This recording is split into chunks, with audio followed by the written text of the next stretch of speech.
I wasn't saying anything negative toward him.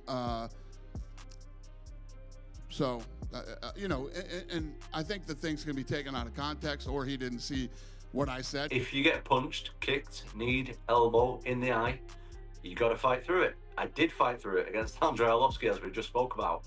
If you get, and that's with one eye, if you get double eye gouged and you can't see anything because of an illegal move, why you got to fight through it? Why have I got to put my UFC heavyweight title on the line that I've worked for my whole life for, just to go and get knocked out in front of everybody, just so I can be a bit of a brave guy? Like, I fought through. Tom took it a little too hard, but you know, you got all these people going, he quit, he this, he that.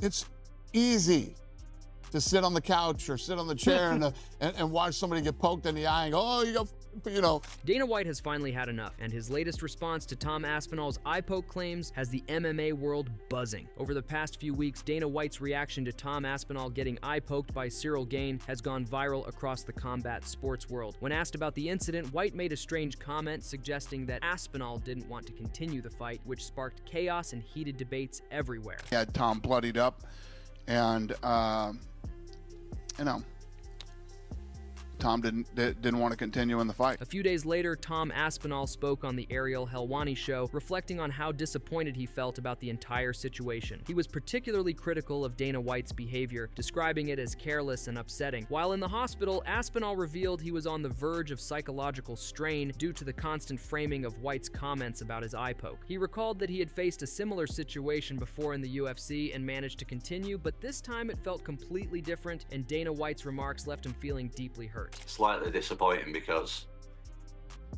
he hadn't spoke to me. He hadn't give any he was already giving updates on my health, and he had no idea what had gone on. Yeah, so disappointing, mate. Disappointing.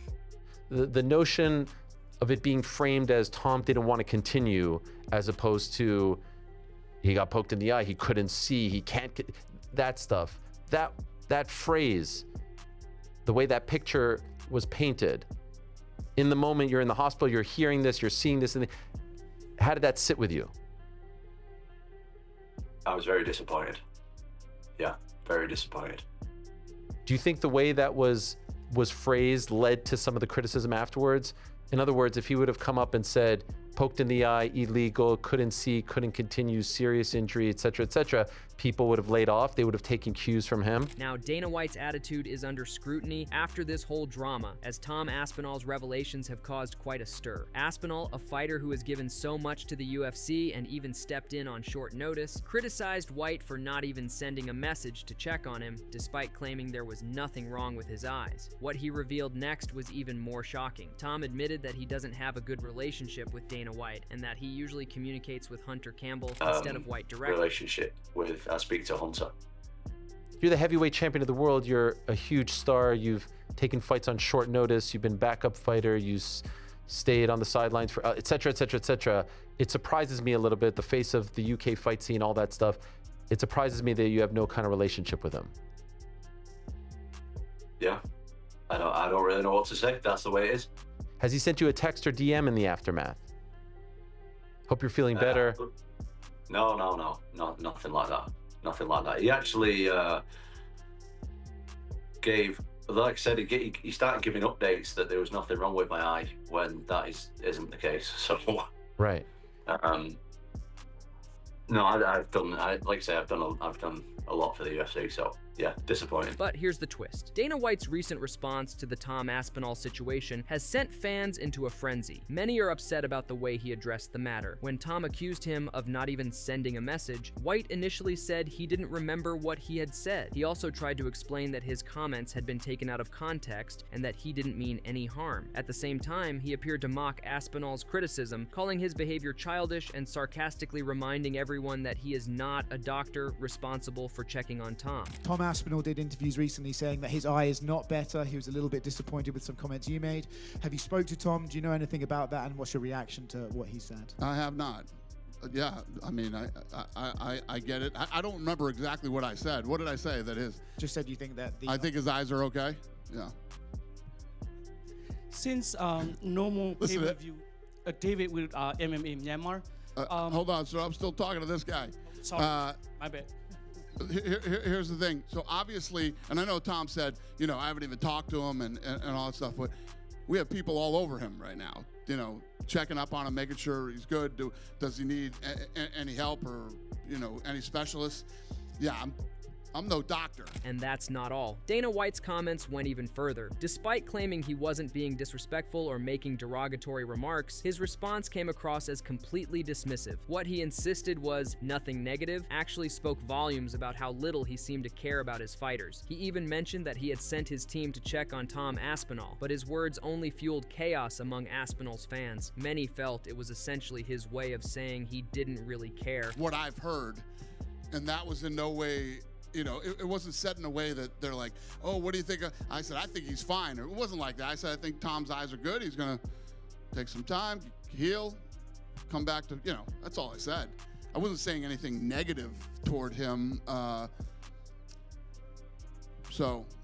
You know, and I think that things can be taken out of context, or he didn't see what I said, because I don't even remember what the fuck I said. But never once did I say anything negative about him or, you know, in a derogatory way. You know, I'm sure he's upset and fired up, and, you know, he'll get better and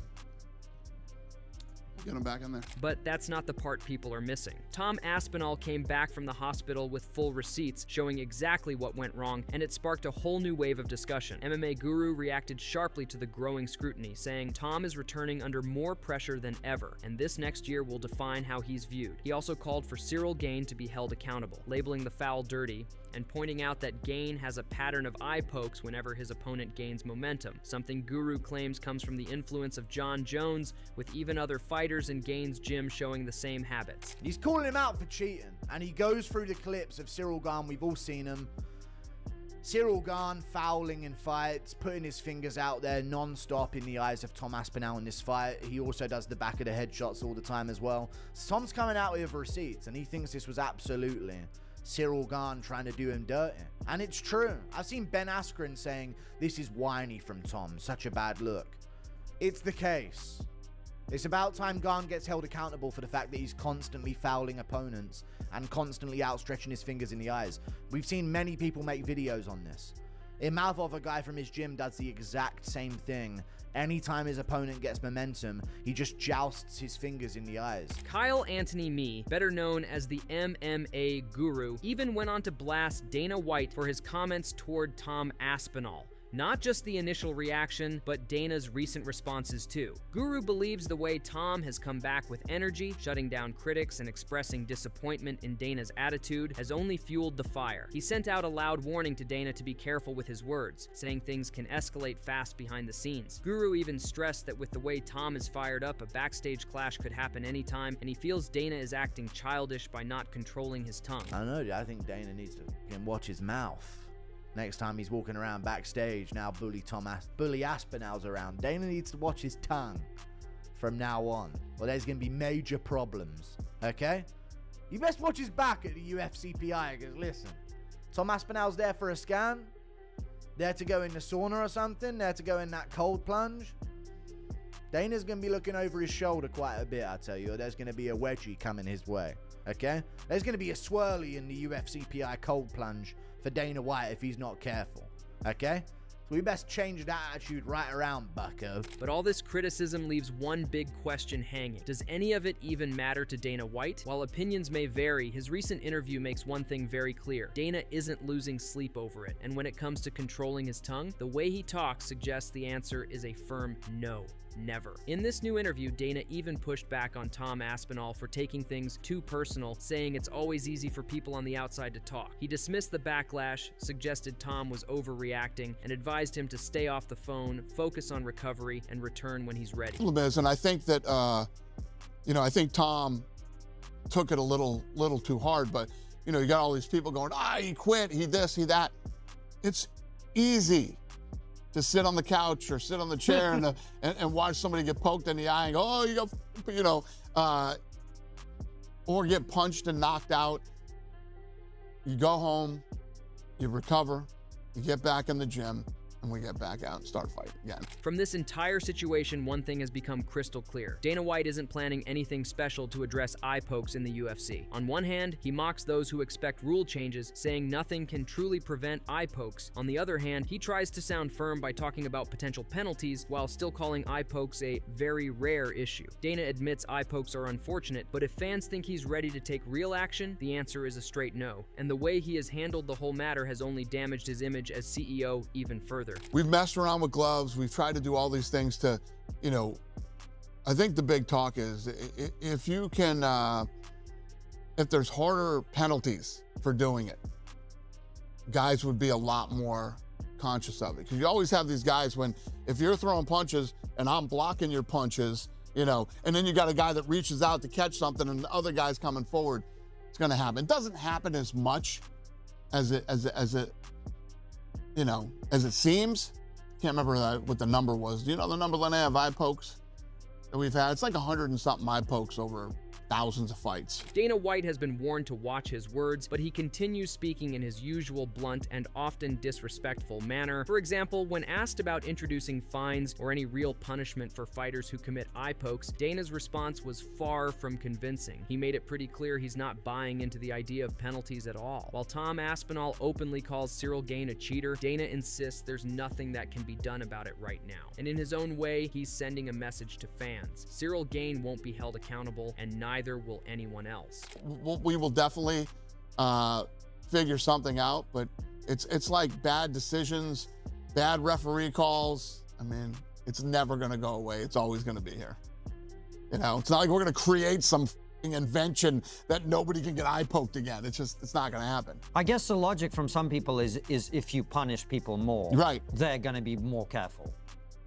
Makes sense. Dana White's careless attitude has only escalated the situation and further strained his relationship with Tom Aspinall. His dismissive responses toward a fighter dealing with a serious injury highlight why many believe UFC athletes need to unite and stand up for their rights. Luke Thomas emphasized these concerns, stressing that fighters should consider forming a union to address issues like this and push the UFC to take action against those undermining the sport. At the same time, Luke expressed doubt that anything like this will actually happen, noting that most fighters are focused on personal gain and lack the willingness to fight for a larger cause, leaving these problems unresolved. This is why you got to do stuff to protect yourself. This is why you need a union or a trade association or federal legislation. You need something. But every time this opportunity is afforded to the fighters, they decide that it's a bad idea. Well, don't know what to tell you. I feel for the situation. I don't think that Tom is in any way, once again, I believe that his characterization of the situation is probably correct, and I suspect that, you know, there is friction in the relationship, as we've discussed, I believe, on this channel, you and I, between Aspinall, his father, and the UFC. I think all this stuff is real. It's like the way to get around this is not to express alarm or surprise or even disdain at the situation, although in many cases those can be legitimate responses. Instead of responding with care or addressing Tom Aspinall's situation with sensitivity, Dana White brushed it off and deflected the issue. Questions remain about why he didn't act like a true promoter and defend his fighter, instead hiding behind strange compliments. Is his focus on other stars like Pereira and bigger business ventures? Luke Thomas highlighted this, noting that there may not be much that can be done, but one thing is clear: Tom Aspinall is not a superstar at the moment. That, Thomas suggests, is exactly why Dana hasn't openly defended him. It reveals a lot about where Dana's priorities lie and why he continues to largely ignore Aspinall's concerns. I mean, what I would say is, if Aspinall was a huge driver of an audience for them, Dana would probably look past a lot of whatever else is driving the friction, right? So we probably wouldn't even be asking this question if he was drawing like enormous amounts of eyeballs. It just wouldn't even be a part of the conversation. You would be factoring in that Dana would just, you know, find a way to make you good use of that, which, by the way, you would expect a promoter to do that. That would be the right thing to do. So the fact that he's not doing that kind of tells you where you're at. Now, again, I don't think that's the biggest indictment on Tom. There's just not many stars, and Tom could be big and important for the UK market, which of course I think that he is, but he just hasn't graduated to, dude, it takes a long time to become a superstar. Now, this whole situation is raising questions that cannot be ignored. Luke Thomas believes there are many more angles to this story that explain why the tension between Dana White, Tom, and his father is escalating. He suggests there isn't a single explanation and that more digging is needed to see if personal factors are playing a role in the situation. Tom was clearly disappointed with Dana White's dismissive attitude, and this whole saga is only fueling the growing friction between the fighter and his promoter. Dana's calculus probably plays into that. However, what I would say is there's got to be something more to the story. They don't like that Tom might have asked for certain things or said no to certain things. They may not like that Tom's father is his own man and that speaks his mind. I mean, there could be any number of other things that are probably also exacerbating tensions, because I seriously doubt it's strictly, I mean, you know, like on the one hand, Aspinall's not a superstar. On the other hand, he's not a nobody either. So I doubt that's really like the sole calculus here is marketability and what the metrics tell them. It probably plays a role, but it cannot be the only explanation. And here we are. The Dana White and Tom Aspinall saga is far from over. And one thing is clear, this story has shaken the UFC world, exposing tensions, unanswered questions, and a fighter demanding respect. From eye poke controversies to heated words behind the scenes, the drama continues to unfold. If you want the real story behind the fights, the backstage drama, and the controversies no one else is talking about, subscribe to Boxism, turn on notifications, and join the conversation. Drop your thoughts below. Who's really in the wrong, Dana or Tom? We'll keep digging and bringing you the inside perspective only here at Boxism.